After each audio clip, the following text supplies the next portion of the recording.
Based on the allegedly non-fiction yet fraudulent book of the same name, The Serpent and the Rainbow is more so about the original idea of the zombie, under a form of hypnosis. The movie was filmed mainly in the Dominican Republic rather than Haiti due to the political unrest and civil turmoil at the time. The local government could not guarantee their safety, so the Dominican Republic was chosen instead, although some of it was filmed in Haiti before this decision. All of the American scenes were shot in Boston. When submitting this to the MPAA, it came back with an R rating, which was a surprise for Wes Craven, as he always had trouble with the MPAA, and most of his films came back on the first shot with an X rating. It was a relatively modest hit and has since gone under the radar, even if its director was one of the most famous horror directors of all time.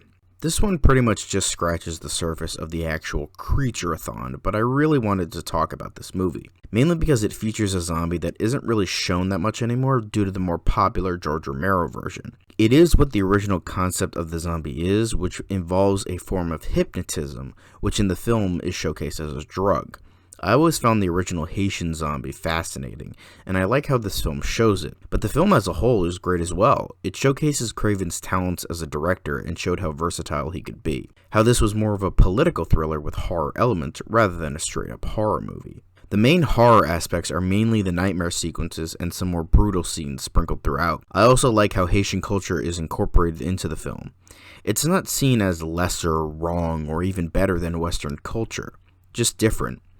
And what we don't get in terms of the differences in culture is just sort of informed to us through someone who does. And even at times, it's just sort of in the background. There's a focus on it, yes, as that's what the film is about, but at points, when the film is happening, the culture is just shown and not given an opinion about and just exists.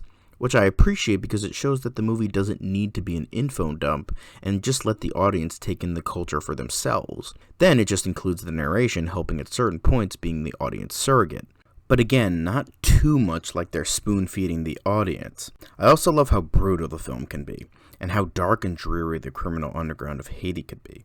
Like, it shows that perfect balance of good and bad, as well as incorporating the political unrest of the country at the time. But it makes sure to show the good parts, to showcase that it isn't some hell on earth sort of thing. Easily one of my favorite parts of the movie is the villain Patrod, played by, I apologize if I butcher the name, but Zakez Moke. Again, apologies if I mispronounced it. He was menacing, ruthless, and brutal, yet still had that soft-spoken demeanor while just being an inch away from going crazy. A great unhinged villain with a terrific performance from Moke.